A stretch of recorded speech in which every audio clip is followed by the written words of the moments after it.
Masama yun. Masama yun.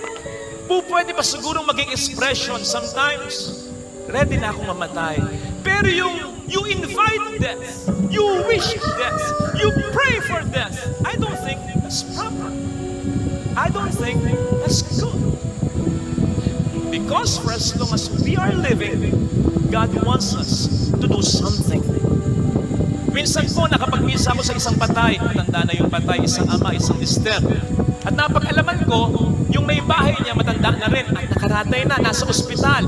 At during that time, namimimisahan ko po yung patay. Ang sabi ng mga anak, Father, hindi pa po talaga alam ni nanay. Mahina, matanda na po si nanay. Baka pag nalaman niyang wala na si tatay, baka bigla siyang bigay. And I won't forget yung speech ng anak ng panganay. Kasi sa huli, ay sabi niya,